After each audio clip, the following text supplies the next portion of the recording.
नमस्कार साथियों, कैसे हैं आप सब। आप सबका हमारे YouTube चैनल एक प्रयास में स्वागत है। हमने पिछले वीडियो में हमने वाणिज्यवाद पढ़ा था।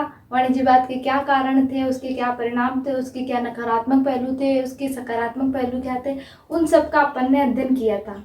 उसके साथ ही आज हम एक नए टॉपिक के साथ आए हैं और आज का टॉपिक है हमारा प्रबोधन।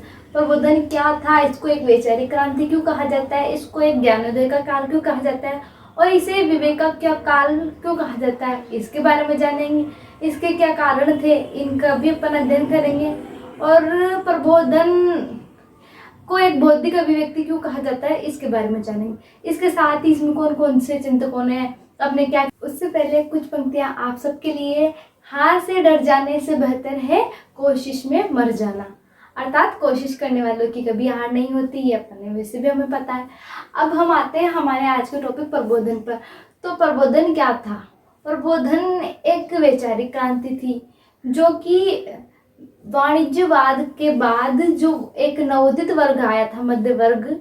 नवोदित जिस वर्ग का हुआ था वह मध्य वर्ग था और मध्य वर्ग ने एक वैचारिक क्रांति को जन्म दिया और उस वैचारिक क्रांति को प्रबोधन के नाम से जाना गया। इस वैचारिक क्रांति का जो उद्देश्य था वह यह था, जो समाज में व्याप्त बुराइयां हैं उनका अंत करना। फिर भले वो चर्च की व्यवस्था से लेकर राजा का निरंकुशता हो, समाज हो या कुछ भी हो, उन्होंने संपूर्ण सुधार की बात की। तो हम देखते हैं कि इसमें क्या क्या हुआ। तो हम देखते हैं कि 17वीं से 18वीं शताब्दी का जो काल है वह यूरोप में एक बौद्धिक क्रांति के रूप में जाना जाता है कि एक बौद्धिक क्रांति का स्वरूप है। और प्रबोधन का अगर हम अर्थ देखें कि प्रबोधन का अर्थ क्या है, तो प्रबोधन का जो अर्थ था वह एक गहन अंधकार से प्रकाश की ओर जाना प्रबोधन के अर्थ को माना गया है। तो गहन अंधकार क्या था, उस समय जो वहाँ व्याप्त अंधविश्वास, असहिष्णुता, संकीर्ण चिंतन आदि का अंत करके एक नए प्रकाश, एक नए ज्ञान की ओर जाना प्रबोधन कहलाता है। और इस प्रबोधन का जो मुख्य आधार था वह नवोदित वर्ग था। नवोदित वर्ग ने प्रबोधन को जन्म दिया था। इसके साथ ही जैसे जैसे समाज में सुधार होता गया वैसे वैसे वहाँ पर सामाजिक आर्थिक परिवर्तन होते गए, वह सुधार होते गए।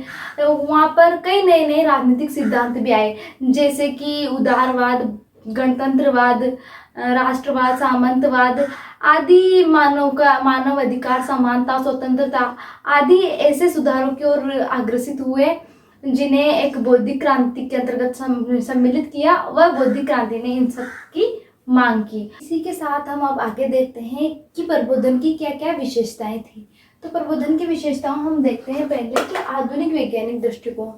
तो जो प्रबोधन था इसमें जो नवोदित मध्य वर्ग था और इस जो काल के चिंतक थे उन चिंतकों ने वैज्ञानिक दृष्टिकोण पर विशेष अपना प्रभाव दिखाया।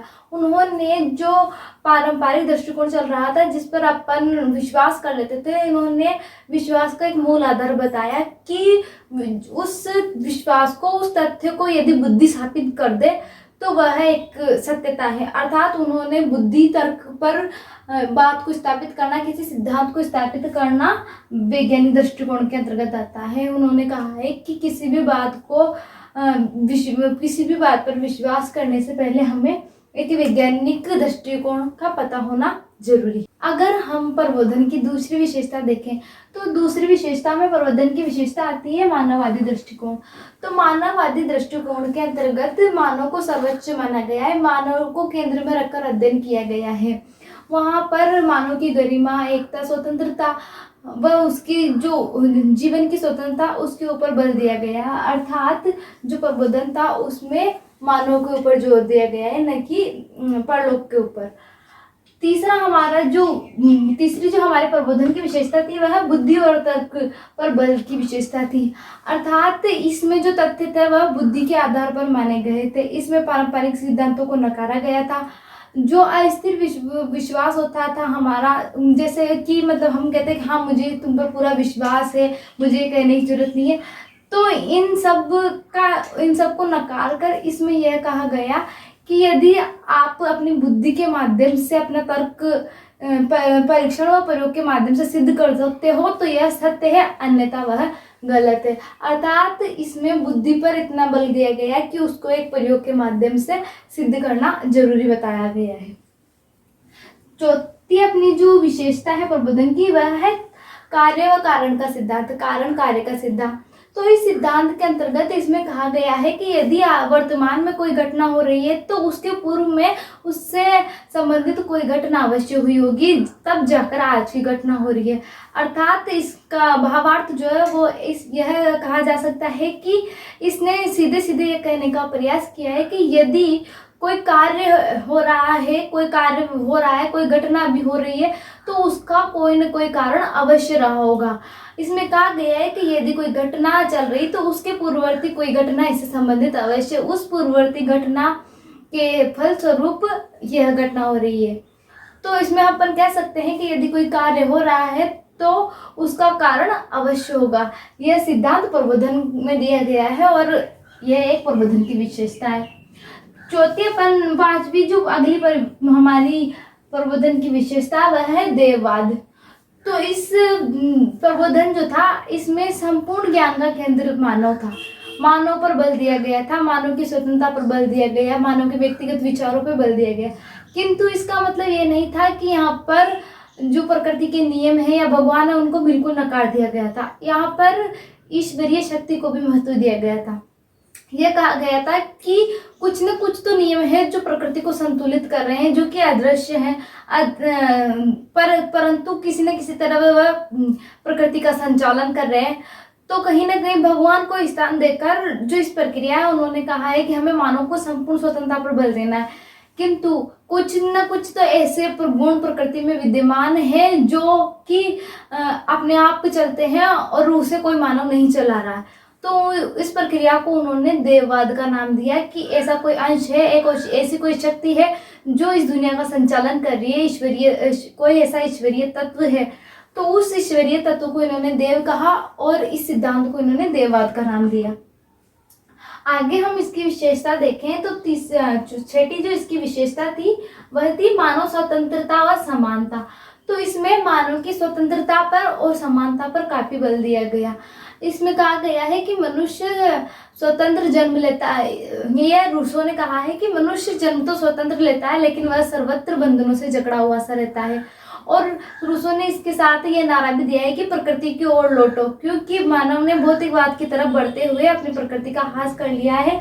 वह अपने जो अधिकार है उनको समाप्त कर दिए हैं। उसके बाद हम देखते हैं कि प्रबोधन कालिक विचारक कौन कौन थे और उन्होंने अपने क्या क्या विचार दिए, क्या क्या मत दिए। तो उसमें हम सबसे पहले देखते हैं जॉन लॉक। जॉन लॉक कौन थे?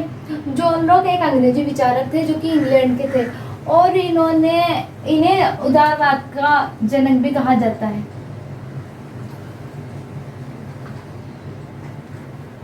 इन्हें उदारवाद का जनक कहा जाता है। जो जॉन लॉक थे इन्होंने जो सिद्धांत दिया वह है प्राकृतिक सिद्धांत। अर्थात इन्होंने अपने सिद्धांत में कहा है कि जो व्यक्ति के प्राकृतिक अधिकार होते हैं जिसमें मनुष्य उसकी स्वतंत्रता व उसकी संपत्ति आती है, तो अगर इन सब का हनन होता है तो वह इसका विरोध कर सकता है। इन्होंने अपने सिद्धांत में कहा है कि यदि कोई भी राजतंत्र हो या प्रजातंत्र हो, यदि वह व्यक्ति के प्राकृतिक अधिकारों का हनन करता है या उस पर हस्तक्षेप करता है तो ये जो मानव उसका विरोध कर सकते हैं। और इस सिद्धांत को इन्होंने नाम दिया है सीमित संप्रभुता का सिद्धांत।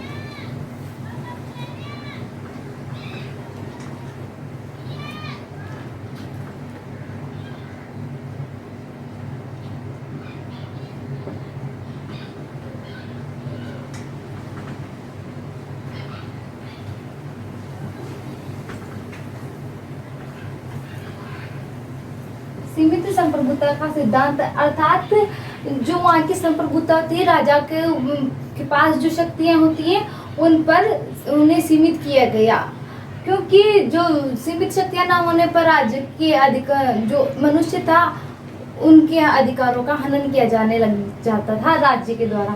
तो जो जॉन लोग थे उन्होंने सीमित संप्रभुता का सिद्धांत दिया और कहा कि राज्य द्वारा सीमित वो किया जाता है, क्योंकि व्यक्ति के जो प्राकृतिक अधिकार होते हैं जिसमें मानव की स्वतंत्रता, उसकी संपत्ति का अधिकार, उसके स्वयं की जीवन की स्वतंत्रता आती है। इस प्राकृतिक अधिकारों को प्राप्त करने के लिए मनुष्य एक नागरिक, एक समुदाय, एक राज्य, एक राष्ट्र का निर्माण करता है, न कि वह अपनी स्वतंत्रता खोने के लिए। वह अपनी स्वतंत्रता को प्राप्त करने के लिए, प्राकृतिक नियमों के अनुसार जीवन यापन करने के लिए इन सब समुदाय, नागरिक समुदाय, राज्य, राष्ट्र का निर्माण करता है। तो इनके द्वारा इनकी स्वतंत्रता का हनन नहीं किया जाना चाहिए, और यदि इनकी स्वतंत्रता का हनन किया जाता है तो व्यक्ति निष्पक्ष रूप से उसका विरोध कर सकता है, क्योंकि राज्य के अधिकार को सीमित किया जाएगा। और इस सिद्धांत को, जॉन लॉक के सिद्धांत को सीमित संप्रभुता का सिद्धांत कहा जाता है। आगे इसी कड़ी में हम देखें दूसरे विचारक कौन थे, तो इसके दूसरे विचार थे चार्ल्स डी मॉन्टेस्क्यू। मॉन्टेस्क्यू जो थे इन्होंने जो जॉन लॉक का सीमित संप्रभुता का सिद्धांत था उसका पूरा समर्थन किया, और इन्होंने जो प्रशासन प्रणाली थी, शासन प्रणाली के 3 भाग बताए।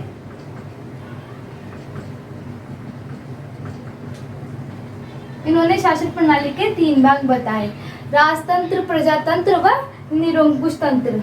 जो पहले वाले 2 तंत्र हैं, राजतंत्र व प्रजातंत्र, उनमें इन्होंने कहा है कि ये उत्कृष्ट माने जा सकते हैं, किंतु जो तीसरा इन्होंने शासन प्रणाली का अंग बताया है, निरंकुश तंत्र, उनका इन्होंने निंदा करते हुए कहा है कि यह एक निष्कृष्ट तंत्र है जिसके द्वारा शासन चलाया जाए। इसके साथ ही इन्होंने एक सिद्धांत दिया है, शक्ति संतुलन, शक्ति पृथक्करण का सिद्धांत।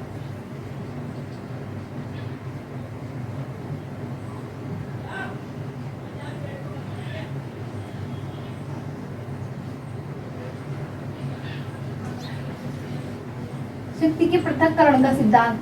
इस सिद्धांत के अंतर्गत इन्होंने जो शासन है जो उसे 3 भागों में बांटा है। इन्होंने शक्ति के पृथक्करण के सिद्धांत के अनुसार कहा है कि शक्ति का बराबर बराबर भागों में विभाजन किया जाए, और इन्होंने 3 अंग, सरकार के 3 अंग बनाए, जो कि कार्यपालिका, व्यवस्थापिका व न्यायपालिका हैं। तथा इन्होंने विधि के शासन को विधि सम्मत स्थापित करने के लिए 2 मुख्य शर्तों को बताया है। तो उनकी पहली मुख्य शर्त थी शक्ति का पृथक्करण,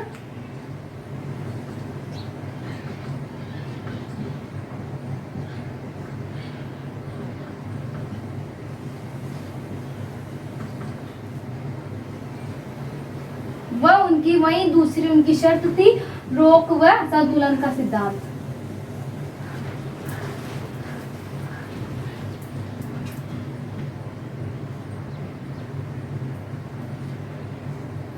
रोक व संतुलन का सिद्धांत। उन्होंने कहा है कि शक्ति का पृथक्करण जब हम 3 राज्य के 3 अंग, सरकार के 3 अंग के रूप में कर रहे हैं, कार्यपालिका, व्यवस्थापिका, न्यायपालिका, और उसको विधि सम्मत चलाने के लिए शासन को उन्होंने 2 आवश्यक जो शर्तें बताई हैं, वह है शक्ति पृथक्करण व रोक व संतुलन का सिद्धांत। शक्ति का बराबर विभाजन करके उसमें भी यदि कोई गलत करता है तो उसमें रोक व इन तीनों अंगों के बीच में संतुलन बनाए रखने का सिद्धांत दिया है, ताकि जो राज्य का संचालन है वह सही तरीके से हो सके।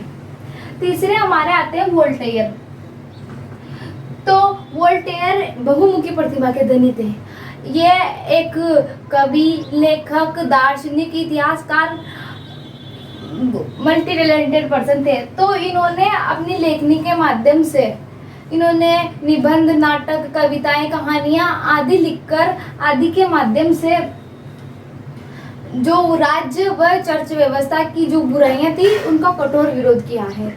इन्होंने सबसे ज़्यादा कठोर विरोध कर किसी का किया है तो वह चर्च की व्यवस्था का किया है। यह जो समर्थक थे वोल्टेयर, यह संविधान वाली व्यवस्था के समर्थक थे और इन्होंने उसका समर्थन किया। अगले विचारक के रूप में हम देखते हैं रूसो। तो रूसो ने मानव की स्वतंत्रता पर बल दिया। रूसो ने अपनी एक पुस्तक the social contract the social contract में रूसो ने कहा है कि मनुष्य ने जन्म तो स्वतंत्र रूप से लिया है, किंतु वह सर्वत्र जकड़ा हुआ रहता है। और उसने यह भी कहा है कि यदि हमें अपने जो प्राकृतिक अधिकार हैं उन्हें प्राप्त करने हैं तो हमें प्रकृति की ओर लौटना होगा, और प्रकृति की ओर लौटने का उन्होंने नारा दिया। रूसो ने जो समाज की कृत्रिमता थी उस पर गहरा प्रभाव करते हुए कहा है कि मनुष्य ने जब जन्म लिया था तो वह पूर्ण रूप से स्वतंत्र था, उनमें समानता थी, किंतु जब मानव सभ्य होता गया तो धीरे धीरे उसमें कृत्रिमता आती गई, जिससे कि उसके प्राकृतिक अधिकार जो थे उनका हनन होने लगा। तो रूसो ने कहा है कि जो कृत्रिम तरीके से मानव ने सभ्य होने के लिए जो कृत्रिम तरीके अपनाए हैं उनसे प्रकृति का ह्रास हो रहा है, वह प्राकृतिक अधिकारों का हनन हो रहा है। तो उसने इस प्रकार जो कृत्रिम अपन ने ये बनाए हैं उनका विरोध किया, कृत्रिम समाज का रूसो ने विरोध किया। रूसो ने मानवीय असमानता की भी निंदा की है, अर्थात रूसो का यह मानना था कि मानव के बीच में असमानता नहीं होनी चाहिए। जब प्रकृति ने सबको समान पैदा किया है तो सब में समानता होनी चाहिए। उन्होंने कहा है कि समाज में एक व्यक्ति इतना अमीर भी नहीं होना चाहिए कि वह किसी अन्य व्यक्ति को खरीद ले, और उसी समाज में एक व्यक्ति इतना भी गरीब नहीं होना चाहिए कि वह खुद को बेच दे। तो इस प्रकार रूसो ने असमानता की बात की है। रूसो यह भी कहता है कि असमानता प्रकृति में ही विद्यमान है, किंतु उनको अगर बढ़ने के अवसर प्राप्त कराए जाए तो वह अवसरों की भांति अवसरों के सहारे आगे बढ़ सकते हैं जो पिछड़े हुए रहते हैं। यह बात रूसो ने खुद कही है कि असमानता प्रकृति में विद्यमान है, किंतु अगर हम चाहें तो उन्हें आरक्षण या किसी भी सहायता से उठा सकते हैं, उन्हें अवसर प्रदान करें तो वह अपनी स्थिति सुधार सकते हैं। इस स्थिति में न रहे कि वह खुद को बेचने के लिए मजबूर हो जाए। अगली रूसो की जो अगला सिद्धांत था वह था राज्य के प्रति सामान्य इच्छा का सिद्धांत।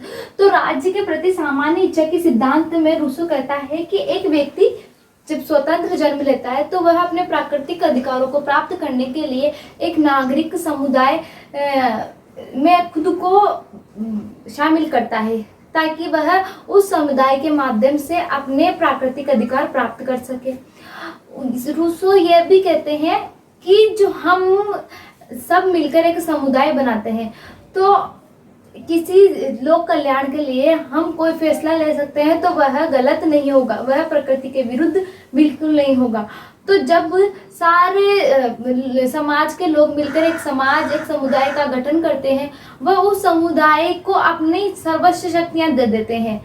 उसके बाद वह समुदाय के द्वारा जो कल्याणकारी कार्य किए जाते हैं उनसे शक्तियां भी प्राप्त वापस हो जाती है। अर्थात जब एक हाथ से हम देते हैं, हम संविधान में समाज में जुड़ते हैं, एक समुदाय में जुड़ते हैं, उसमें अपना समर्थन देते हैं, जिससे कि सभी वर्गों का बराबर विकास होता है, तो उस विकास में हमारा भी विकास होता है। उन वर्गों के साथ जो समाज में जुड़े रहते हैं उस समस्त समाज का विकास होता है, तो उससे हमारा भी विकास होता है। तो रूसो कहता है कि हम समुदाय से जुड़कर लोक कल्याणकारी कार्य करते हुए जो हम त्याग देते हैं वही हम उसका लाभ भी हमें ही मिलता है। हाँ, इसका मतलब ये हो गया कि हम एक हाथ से देते हैं तो उसी हाथ से हम अपने अधिकार ले भी लेते हैं। इस प्रकार रूसो ने अपनी सामान्य इच्छा व्यक्त की। रूसो यह भी कहता है कि समुदाय व्यक्ति की इच्छा के ऊपर बनता है, और उसने एक समुदाय की जो इच्छा होती है उसे उसने राज्य की उत्पत्ति का सिद्धांत बताया। किंतु इनकी एक बात ये गलत साबित हुई है कि मतलब गलत कहा जाता है कि रूसो ने कहा यदि पूरा समुदाय इसके लिए राजी ना हो और एक इंसान भी राजी हो सामान्य इच्छा के अंतर्गत लोक कल्याण कार्य के लिए, तो वह भी संपूर्ण समाज की मानी जाएगी और उसमें राज्य का गठन किया जा सकता है। तो इसमें न कहते हुए भी, स्पष्ट रूप से न बताते हुए भी कहीं ना कहीं निरंकुशतावाद का जो है एक रास्ता तैयार सा कर दिया गया था, और रूसो के संपूर्ण जो सिद्धांत थे उनमें कहीं भी निरंकुशता का जिक्र नहीं किया गया था। किंतु उनकी जो वो बात कही गई कि एक व्यक्ति की सामान्य इच्छा भी राज्य की इच्छा हो सकती है, इसने आगे जाकर कई तानाशाह शासकों को जन्म दिया। कई तानाशाह शासक ने बोला है कि ये मेरी सामान्य इच्छा है, और उन्होंने खुद को वहाँ का राजा घोषित कर दिया कि एक व्यक्ति की इच्छा भी वहाँ पर चल सकती है। इस प्रकार इसने एक निरंकुशतावादी व्यवस्था को भी जन्म दिया। आगे हम देखें तो हमारे जो 5वें विचारक थे वह थे इमैनुएल कांट। तो इमैनुएल कांट ने भी जनता के शासन को प्रोत्साहन देते हुए इन्होंने भी सरकार को 3 अंग बताए हैं, कार्यपालिका, व्यवस्थापिका व न्यायपालिका। और इन्होंने भी कहा है कि इनमें शक्ति का बराबर जो संतुलन रहता है, इससे एक राज्य का संचालन सही तरीके से किया जा सकता है। इसके आगे हम देखें कि प्रबोधन का विस्तार क्या था। तो प्रबोधन का विस्तार अमेरिका, एशिया आदि देशों में देखा गया। इसके विस्तार में अमेरिका, एशिया, अफ्रीका आदि उपनिवेशों में तो देखा गया। इसके साथ ही एशिया की बात की जाए तो एशिया में चीन, जापान, भारत पर इसका विशेष प्रभाव देखा गया। भारत में राजा राम मोहन राय को एक प्रबोधन के समाज सुधारक के नाम से जाना जाता है।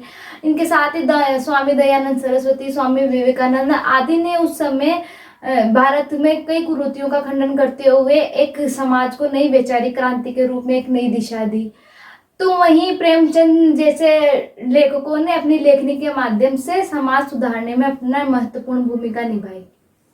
धन्यवाद। आगे मिलते हैं अगले टॉपिक के साथ।